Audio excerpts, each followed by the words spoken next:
Good morning, everybody. Today we are going to be bouldering outdoors at Chippewa Creek. It's a place that's a little bit south of Cleveland, and we're going with our friends Tyler and Nate. We've never been there before, so we're excited to check out a new area, and this will also be Jed's first time bouldering outdoors and only my second. So at this point in the day, we had absolutely no idea what we were actually in store for. So stay tuned towards the end of this video and you'll see what I'm talking about. So we're excited to check out a new place. It's a little bit of a shorter drive for us today, so that's exciting too. We'll see how it goes and we'll take you along for the ride. So we stopped at Walgreens. I've been meaning to get a nail file because my hands are getting super rough, and so I got a couple of different ones. I'm the type of person that will lose things, so I got a lot of them. Take the next left onto Brexville Road. And then I got a big one. I don't know, hopefully it works. Before we go on any climbing trip, what we usually do is check Mountain Project to make sure that we can check the grades to see what levels of climbing there'll be, what types of routes, any directions, specifications about parking, and restrictions like if you're not allowed to bring pets or not allowed to fly a drone, things like that to make sure that we're well informed before we start the trip. Chippewa Creek looked like it was going to be a perfect spot because it had a lot of low-grade climbs for newbie boulders like us. How are we? Oh yeah, we're good. We got Slim Jim.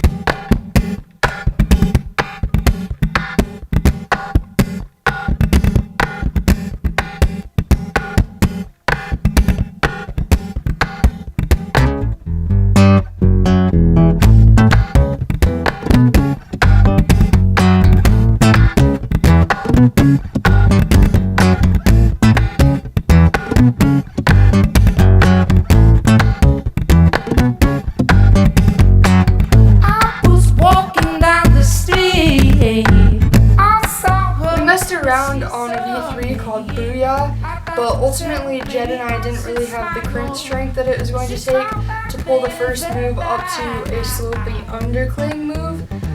So Nate showed us the beta, but we didn't quite get it. It'll have to be a route that we'll save for next time.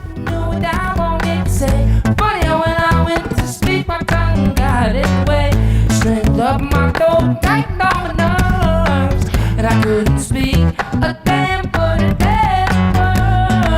So the next thing that we tried was this V4. It was essentially just a dyno from these two juggy pockets all the way up to the top. It was one move. It was a dyno. And let's just say it's the thought that counts.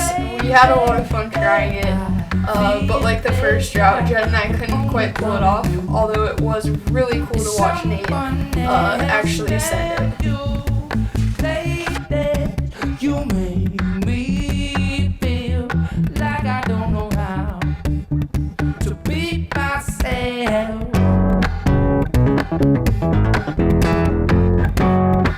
We decided to move to a new part of the climbing area, and we tried one of the coolest V2s I've ever done outdoors or in the gym.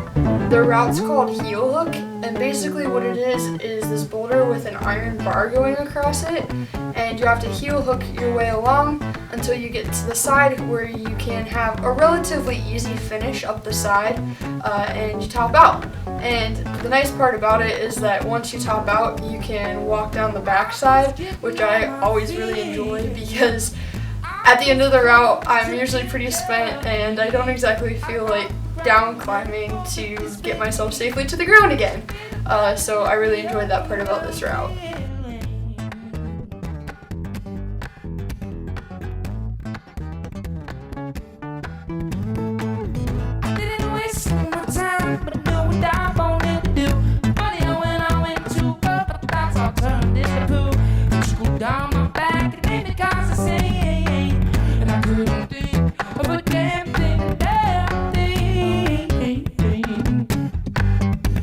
Well, damn you, ladies, you make me feel like I don't know how to be myself.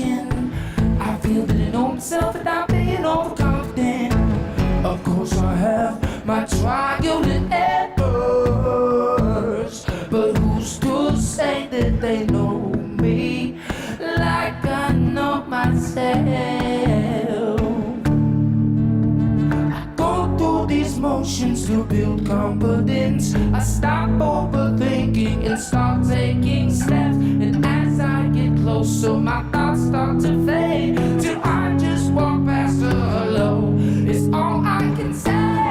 Damn you ladies, you make me feel like I don't know how to be myself. It drives me crazy when I feel that I am only coming through. It's someone else. Damn you ladies, you make me feel like I don't know how to be myself.